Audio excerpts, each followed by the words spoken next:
Paulo, Silvano e Timóteo, à igreja dos Tessalonicenses, em Deus Pai e no Senhor Jesus Cristo, graça e paz a vós outros. Damos sempre graças a Deus por todos vós, mencionando-vos em nossas orações e sem cessar, recordando-nos diante de nosso Deus e Pai da operosidade da vossa fé, da abnegação do vosso amor e da firmeza da vossa esperança em nosso Senhor Jesus Cristo, reconhecendo, irmãos, amados de Deus, a vossa eleição, porque o nosso Evangelho não chegou até vós não somente em palavra, mas, sobretudo, em poder, no Espírito Santo e em plena convicção. Assim como sabeis ter sido o nosso procedimento entre vós e por amor de vós. Com efeito, vos tornastes imitadores nossos e do Senhor, tendo recebido a palavra, posto que em meio de muita tribulação, com alegria do Espírito Santo, de sorte que vos tornastes modelo para todos os crentes na Macedônia e na Acaia, porque de vós repercutiu a palavra do Senhor, não só na Macedônia e Acaia, mas também por toda parte se divulgou a vossa fé para com Deus, a tal ponto de não termos necessidade de acrescentar coisa alguma. Pois eles mesmos, no tocante a nós, proclamam que repercussão teve o nosso ingresso no vosso meio, e como, deixando os ídolos, vos convertestes a Deus para servirdes o Deus vivo e verdadeiro, para aguardardes dos céus o seu Filho, a quem ele ressuscitou dentre os mortos, Jesus, que nos livra da ira vindoura. Oremos novamente. Senhor Deus, a tua palavra está diante de nós, e ela que foi inspirada pelo Senhor. E nós clamamos que, por intermédio do teu Santo Espírito, fala aos nossos corações. Molda-nos, ó Pai, conforme o teu querer, por meio da leitura e reflexão das Sagradas Escrituras. Senhor, tira de nossos corações as preocupações cotidianas que às vezes nos impedem. Tira, ó Pai, todo e qualquer ruído de comunicação que afasta-nos da compreensão e da atenção àquilo que o Senhor nos dá. Senhor, desvenda os nossos olhos para que contemplemos as maravilhas da Tua lei. É a minha oração em nome de Jesus. Amém. Imagine hipoteticamente que nós, como igreja, fôssemos visitados por um extraterrestre. Ele viesse, parasse aqui em nosso meio, frequentasse um culto ou algo do tipo e depois se retirasse. Ou, se você não acredita em extraterrestres, imagine que alguém totalmente alheio à cidade de São Carlos, um viajante, um que esteja de passagem por aqui, viesse no culto ou frequentasse aqui a escola dominical e o culto e saísse da cidade de São Carlos. Pelo que você gostaria que a igreja fosse relembrada? Supondo que esse indivíduo ele fosse completar a frase: a Igreja Presbiteriana Filadélfia de São Carlos é uma igreja que me faz recordar dela porque... E muitas igrejas são recordadas por diversas marcas que, em certo sentido, são até boas. Muitas igrejas ou muitos ministérios, por exemplo, são amparados na música, né? Você não sabe nem o que é pregado na igreja, mas você sabe que ela tem uma banda muito boa, um grupo muito bom, né? Um ministério muito bom voltado à música. Muitas igrejas são relembradas pela sua arquitetura, pela arquitetura do seu templo. E é verdade, existem templos muito bonitos, antigos, históricos, que nos fazem recordar, né? E que trazem à memória muitas coisas. Por exemplo, né, a igreja em que eu pastoreei anteriormente aqui, ela tem uma arquitetura bem peculiar na cidade de Dourados, e ela tem uma torre do lado com um relógio. E como ela fica localizada na região central da cidade de Dourados, ela é conhecida, o reverendo Sebastião sabe disso, como a igreja do relógio. Às vezes as pessoas nem sabem que é uma igreja presbiteriana, mas sabem que a igreja do relógio está colocada lá. Muitas igrejas são conhecidas pelo seu pregador, né? Tem igreja que faz questão, ou talvez nem a igreja, né? O próprio pregador, né? Faz questão de colocar uma foto dele, né? Ministério do apóstolo tal, do bispo tal, do pastor tal. A foto do pastor é do tamanho do outdoor e o nome da igreja fica em letra minúscula embaixo e por aí vai.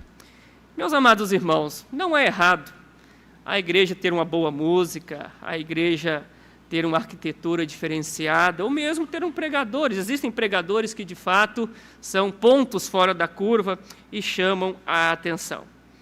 Mas quando nós olhamos para esse texto da carta de Paulo aos Tessalonicenses, nós vimos que as razões pelas quais ele se recordava da igreja na cidade de Tessalônica não era música, não era arquitetura, não era a fama do pregador ou qualquer outra característica.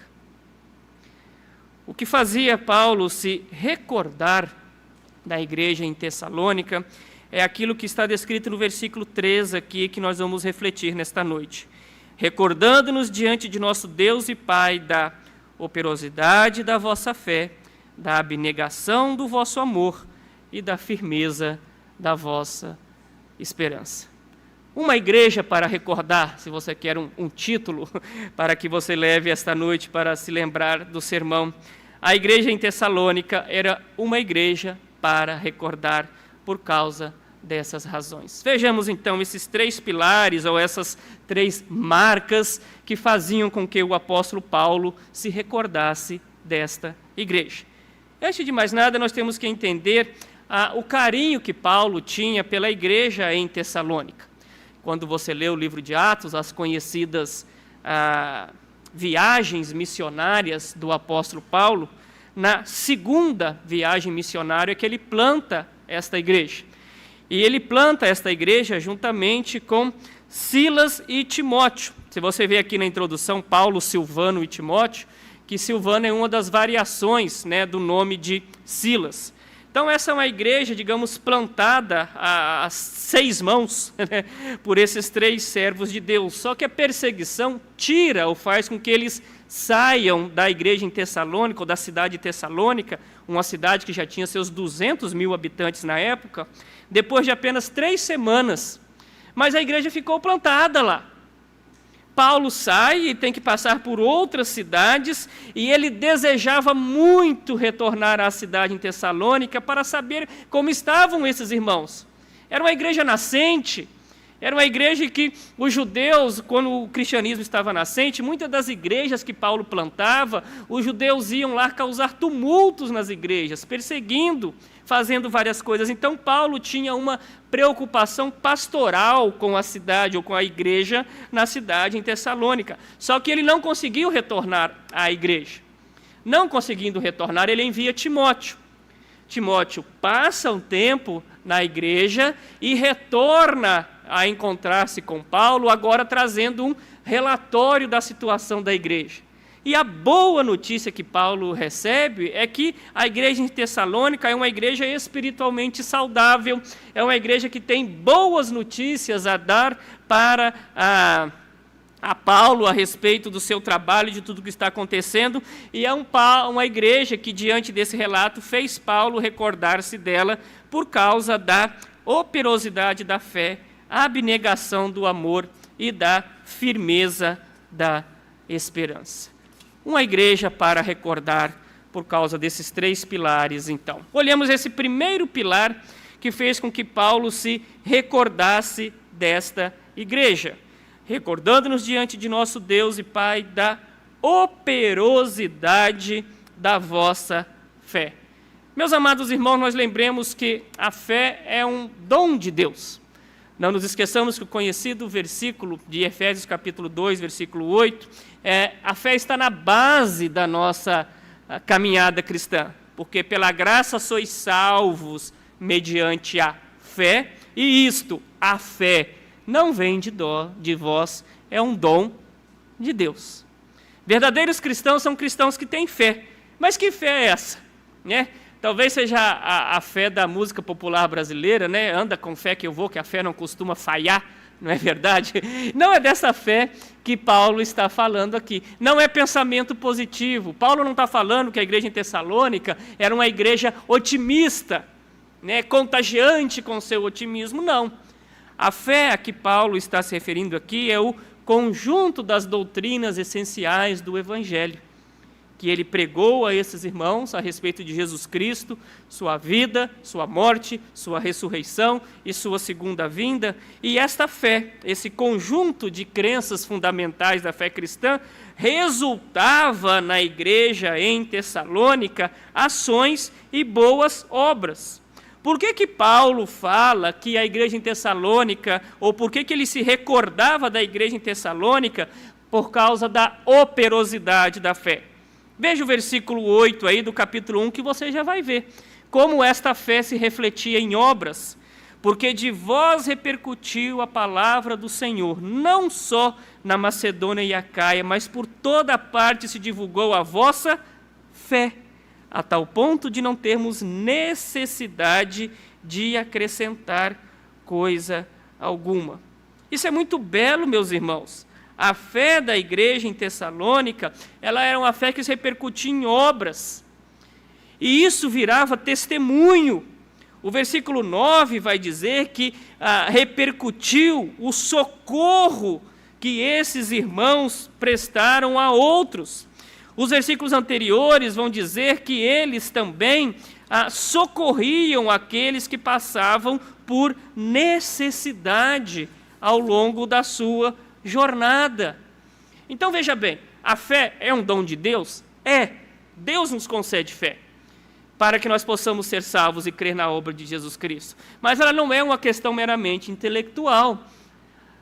Toda fé genuína vai gerar boas obras. Nem toda boa obra é fruto de fé genuína.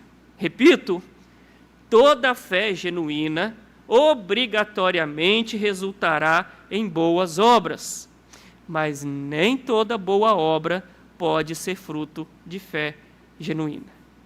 E a igreja em Tessalônica tinha uma fé genuína que resultava em obras ou operosidade da fé, socorrendo aqueles que eram necessitados, que estavam em meio à tribulação. E também o fato da igreja estar passando por tribulações, basta você ver o versículo 6 aí, vos tornastes imitadores nossos do Senhor, posto que tendo recebido a palavra, posto que em meio de muita tribulação. Então veja bem, meus irmãos, as nossas obras, o nosso socorro aos crentes, o nosso socorro aos semelhantes, ele não pode ser fruto apenas de quando as coisas estão bem para nós. A igreja em Tessalônica, quando Paulo escreve essa carta aqui, é uma igreja jovem. E além de ser uma igreja jovem, uma igreja que passava por meio de tribulação. Então o socorro que a igreja em Tessalônica proferia aos demais irmãos, que Paulo vai falar e citar esse socorro lá na carta aos Coríntios, não é de uma igreja rica socorrendo pobre, mas é de uma igreja que, mesmo estando em dificuldades, renunciava talvez ao seu prazer, ao seu deleite, para socorrer aqueles que estavam ao seu redor. Não é belo isso? As nossas tribulações não podem servir de desculpa para que nós deixemos de ajudar o próximo, para que nós deixemos de anunciar o Evangelho, para que nós deixemos de ser proclamadores das boas novas que o Senhor Jesus deixou para nós. E a fé é uma marca tão presente na igreja de Tessalônica que acompanha alguns versículos ainda da primeira carta. O versículo 8, se divulgou a vossa fé para com Deus. Olha no capítulo 3, versículo 5. Foi por isso que, já não me sendo possível continuar esperando, mandei indagar o estado da vossa fé, temendo que o tentador vos provasse. Olha no versículo 7, ainda do capítulo 3. Sim, irmãos, por isso fomos consolados acerca de vós pela vossa fé, apesar de todas as nossas tribulações e perseguições. Capítulo 3, versículo 10. Orando noite e dia com o máximo empenho para vos ver pessoalmente e reparar as deficiências da vossa fé. Olha o capítulo 5, versículo 8. Nós, porém, que somos do dia, sejamos sóbrios, revestindo-nos da couraça da fé e do amor, e tomando como capacete a esperança da salvação. E é uma igreja que não parou. Se você olhar na segunda carta aos Tessalonicenses, o versículo 3 vai dizer o seguinte: é justo, pois, com respeito a vós, a vossa fé cresce sobremaneira. Os elogios de Paulo não fizeram com que essa igreja se estagnasse a respeito da fé e deixasse de praticar aquilo que o Senhor Jesus requeria desta igreja. Operosidade da fé. Fé genuína gera boas obras. Oremos para que nós não sejamos uma igreja ou líderes que tenham uma fé apenas de lábios, mas uma fé genuína, resultando em proclamação do Evangelho e socorro aos necessitados. Mas existe uma segunda característica que fez com que Paulo se recordasse da igreja em Tessalônica. Se a primeira característica que trouxe à memória, o que deixou Paulo muito feliz a respeito dessa igreja, era a operosidade da fé, a segunda característica colocada aqui é a abnegação do amor. O que é abnegação? Podemos definir a abnegação como a renúncia da vontade própria, o desapego do interesse próprio, generosidade com sacrifício, altruísmo. A versão Almeida e corrigida, ela traz uma tradução interessante. Ela traz que Paulo se recordava do trabalho do vosso amor. E aí como que Paulo, ou como que esta abnegação do amor dos tessalonicenses se refletia? Dá uma olhadinha no versículo 9. Pois eles mesmos, tocante a nós, proclamam que repercussão teve o nosso ingresso em nosso meio e como, deixando os ídolos, vos convertestes a Deus para servirdes o Deus vivo e verdadeiro. Os irmãos da igreja em Tessalônica eram irmãos que renunciaram para servir ao Senhor Jesus. Amor abnegado é aquele que é capaz de abandonar velhas paixões e ter a coragem de assumir uma nova posição, a nova vida que Jesus Cristo nos chama. Veja bem, Paulo não está falando de uma igreja de que foi plantada, ou uma igreja antiga de filhos de crentes. Paulo está falando de uma igreja que foi plantada no meio de paganismo. Pessoas que frequentavam templos pagãos, pessoas que talvez depositavam enormes quantias de dinheiro em idolatria, pessoas que faziam as suas práticas sexuais devassas, pessoas que talvez se embebedassem, enfim, faziam tudo o que os prazeres da carne ou a idolatria permitia que eles fizessem, mas são indivíduos que deixaram os ídolos e se converteram ao Senhor, renunciando a paixões antigas. Isso é muito interessante, meus amados irmãos.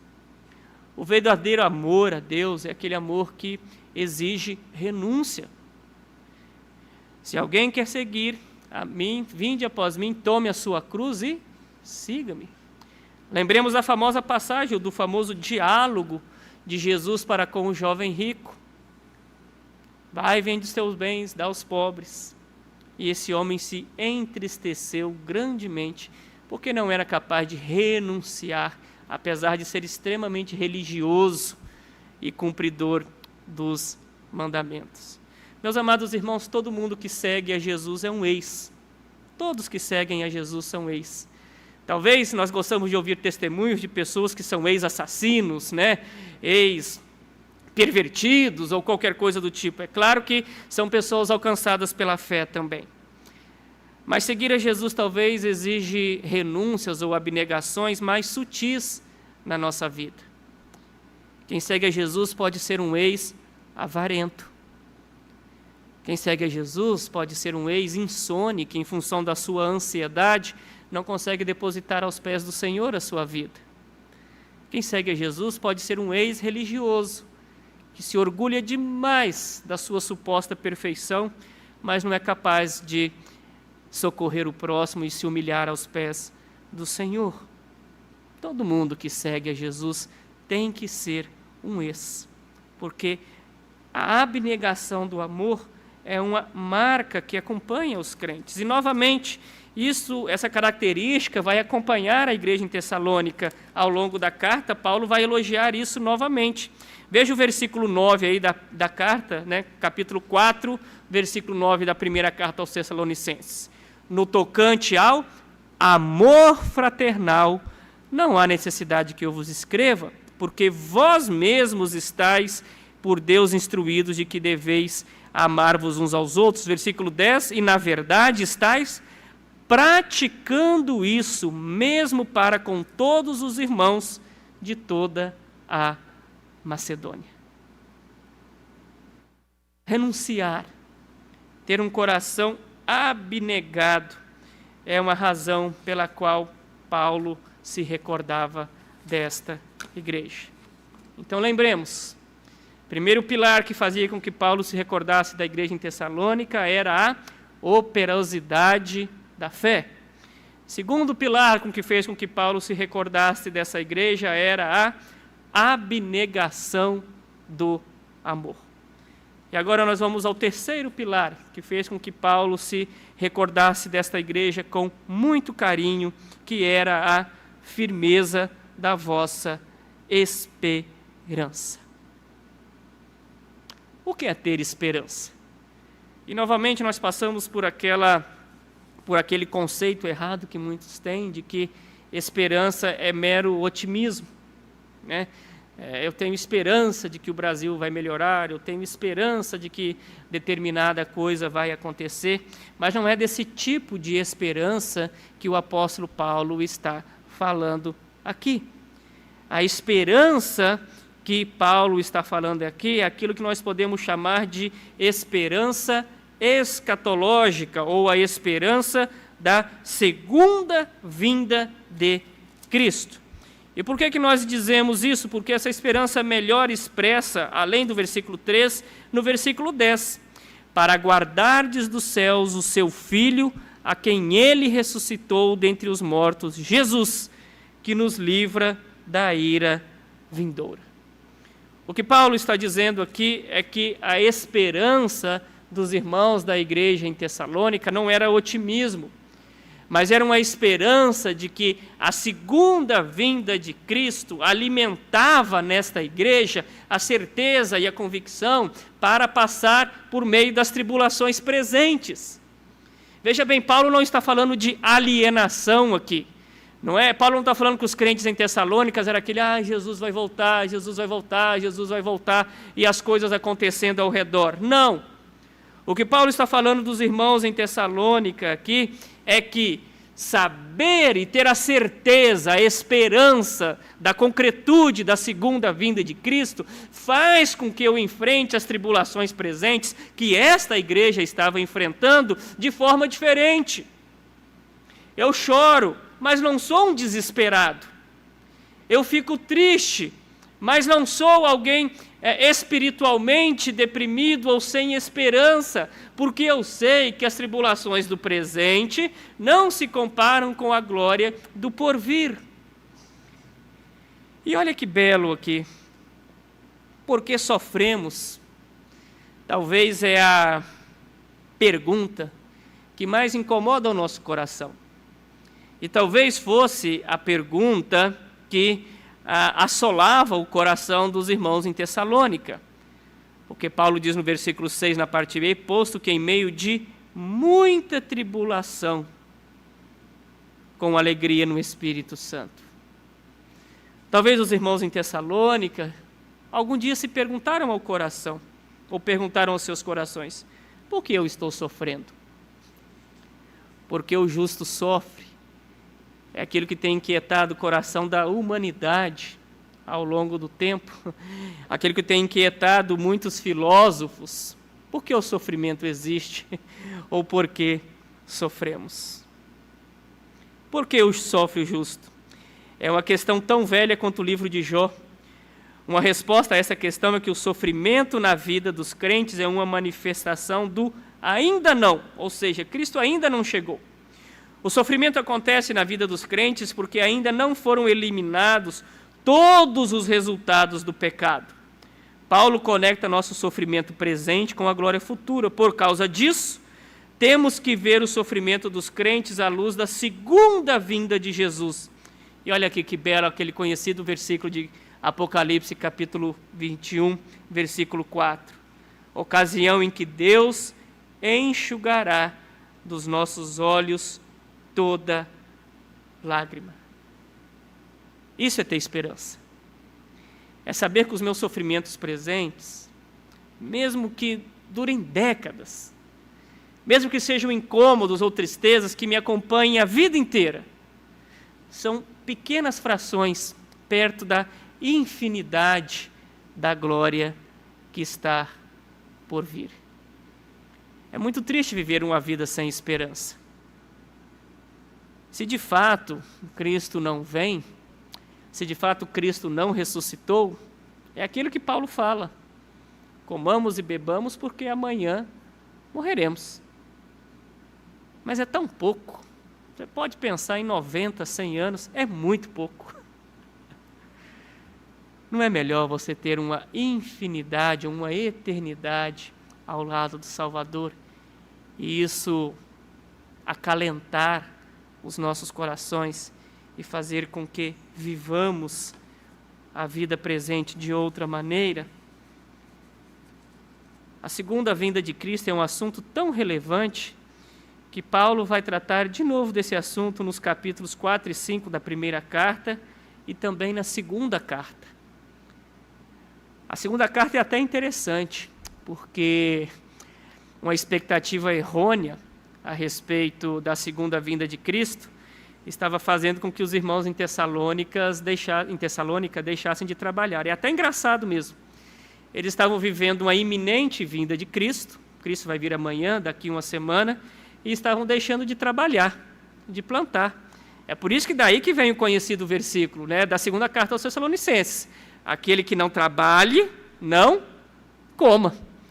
Que estava a gente, já que Jesus vai voltar, então para que plantar? Eu vou viver de visita na casa dos outros na hora do almoço. Né? Era mais ou menos isso que estava acontecendo na igreja em Tessalônica.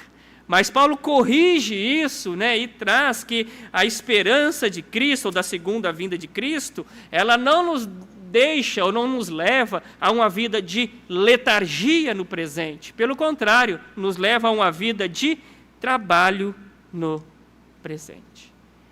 E é essa a esperança que acalenta os nossos corações, a enfrentar as tribulações. Ao coração que sofre com a perda de um ente querido, lembrar que Ele vai enxugar dos nossos olhos toda lágrima. E se for da vontade de Deus, nós reencontraremos nossos entes queridos que morreram em Cristo no céu. Sabe que é coisa melhor do que viver a vida com essa esperança da certeza, não apenas otimismo, de que essas coisas vão acontecer? É isso que abastecia a alma da igreja em Tessalônica. Operosidade da fé, abnegação do amor e firmeza da esperança. Que nós sejamos uma igreja que também seja relembrada por esses 3 pilares. Lembro sempre, as outras marcas não são inúteis. Existem marcas belas que a igreja pode ter, como eu disse. Boa música, boa arquitetura, conforto, enfim, tudo isso é bem-vindo, mas nós não podemos perder o foco daquilo que de fato o Senhor julga a igreja. E essas marcas são tão importantes que em todas as cartas paulinas ele vai julgar a igreja pela presença da fé, da esperança, do amor. Prova disso é que o conhecido versículo, né, do capítulo 13 da primeira carta aos Coríntios: agora, pois, permanecem a fé, a esperança e o amor. E todas as igrejas serão avaliadas mediante a peneira em que estejam presentes esses 3 elementos. Que Deus incite, que Deus inflame os nossos corações como pastores, como líderes, como membros, para que sejamos uma igreja que seja recordada por esses 3 pilares, a fim de proclamarmos o Evangelho, renunciarmos às paixões mundanas e andemos firme na esperança da segunda vinda de Cristo. Amém.